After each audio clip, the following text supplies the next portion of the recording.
is absolutely cooking in here. I'm contemplating turning the fan on. Hi guys, it's Leah and welcome back to my library. It's time for a January recap.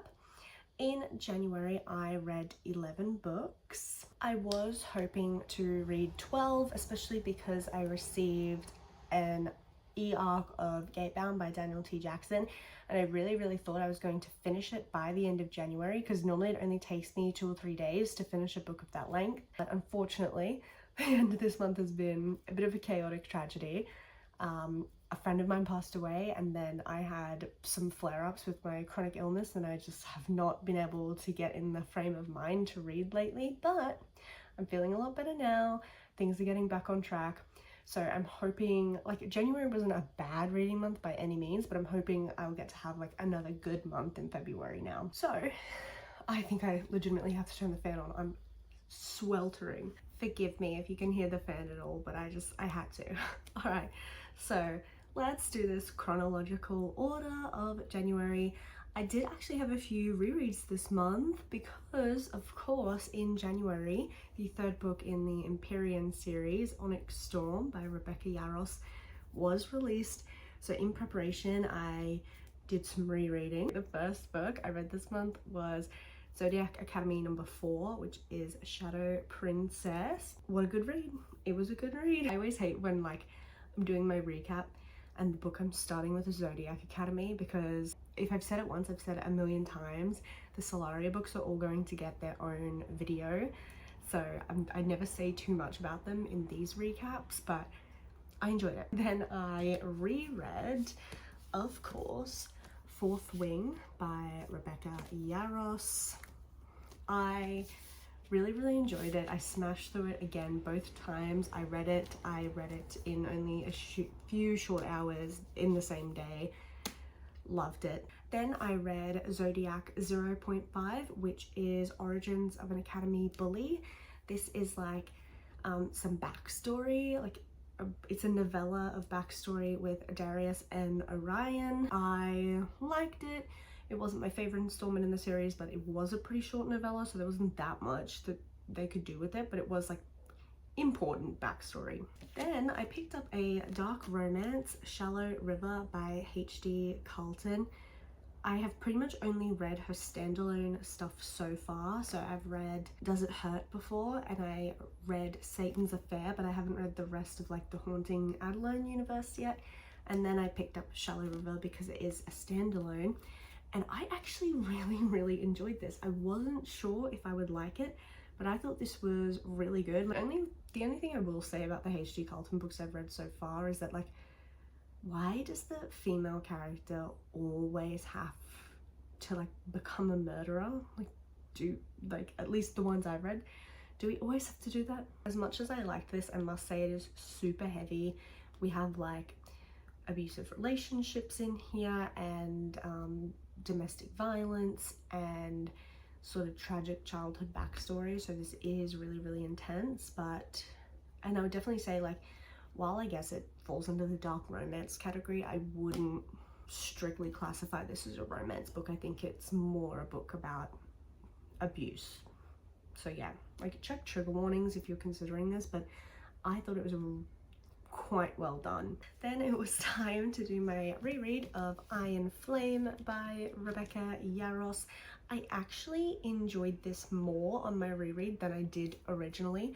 I remember the first time I read it, I just found Violet so unbearable, and I did find this book like slightly tedious. I love world building, but I just think, I remember on my original read, I didn't think like it was done in the best way. It seemed like it was making up for lack of world building in the first book, the first time I read this, but I actually enjoyed it a lot more in the second.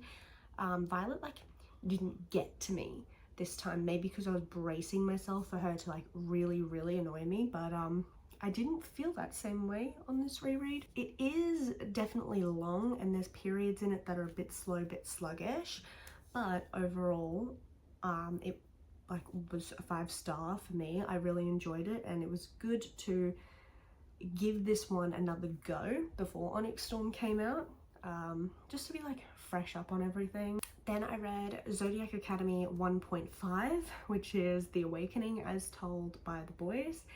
This was actually longer than the original Awakening Zodiac Academy 1. I liked it a lot. There were like certain insights you get with it being as told by the boys that I really enjoyed and I thought were really special. The ghost just opened my door.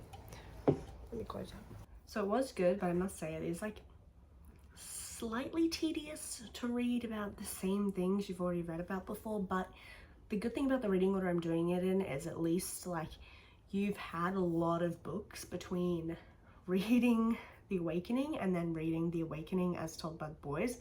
So it's like nice to revisit stuff from the first book, but sometimes I was like, oh yeah, that's right, like I'm reading the same thing essentially, but from a different POV. After much encouragement from my housemate, I read Butcher and Blackbird. She has ranted and raved and loved this book so much, so I borrowed it off her, I picked it up, and I read it in a day, in a couple of hours. I really enjoyed this. I wasn't sure I was going to, but I did. It is like a bit of a dark comedy romance, like a serial killer romance, but it is, despite like being a serial killer romance, it's very light in my opinion, and it is quite funny. It feels very contemporary, which is nice. Like dark romance tends to have like a certain tone, a certain feeling. It's certainly like dark, whereas this felt more like a funny contemporary romance, and they just happen to be serial killers, and there just happen to be like some dark and thrilling things that happened in this. So yeah, Butcher and Blackbird was a surprising 5-star for me. Then we had more Zodiac Academy.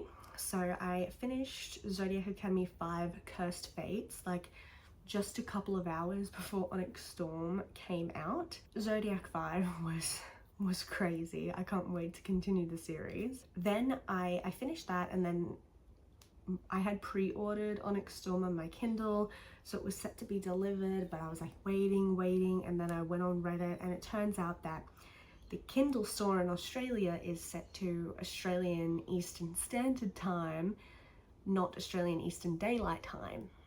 So really it wasn't going to be delivered to my Kindle until 1 AM, not midnight.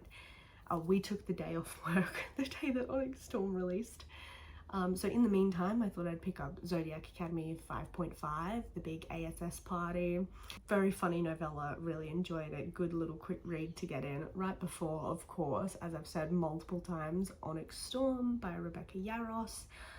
This is actually maybe a controversial take, but Onyx Storm is my favorite book in the series. I love fantasy political maneuvering, so Onyx Storm was the book for me. We got so much more of the world, so much more like fantasy elements. We got to know a lot more about some of the characters, a bunch of new characters. There were like constantly things happening in this book.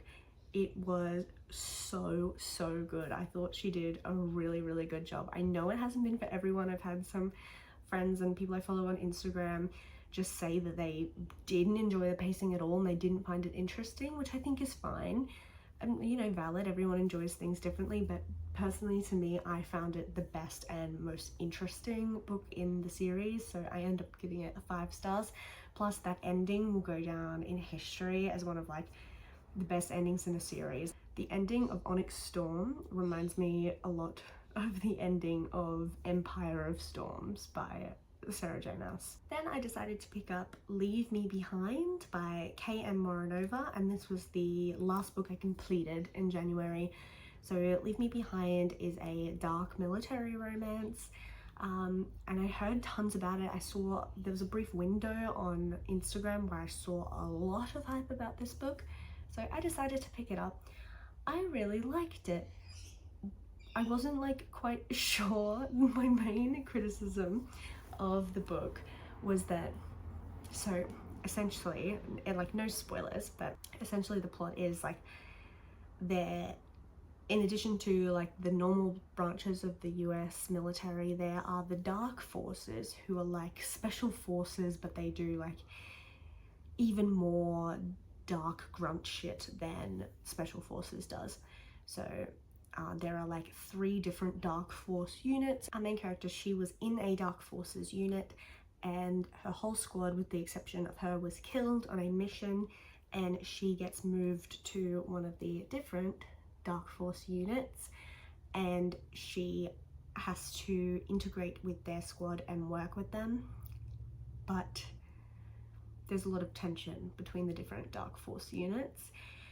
She sparks a romance, a brief fling, a one-night stand with a guy right before she's supposed to start at this new unit, and it turns out he is in her squad, and they have a bit of a dark, interesting, but I found very compelling romance, and I thought it was really, really good. It just occurred to me, I literally just borrowed my housemate's copy of Onyx Storm because mine haven't come in yet, my physicals, and I just wanted to say, like, this is the prettiest cover in the series so far as well. Gorgeous. Okay, those are the 11 books I read in January. Please let me know what you read below, and if you read any of these books, what did you think of them? What did you think of Onyx Storm? I would love to hear. Leave a like if you enjoyed this video, and don't forget to subscribe for more chats about books in the future. I hope to bring you guys TBR videos, hauls, and recaps. I'm not sure if I'll be doing reading vlogs again this year. It's just going to depend. It's looking like possibly not, maybe later this year. But my life has sort of changed since I've moved, so doing reading vlogs is like not as feasible as it used to be, but I definitely want to come up with like other ways to give you guys regular updates, and yeah, I just love chatting about books with you guys. So I hope to see you in my next video. Bye.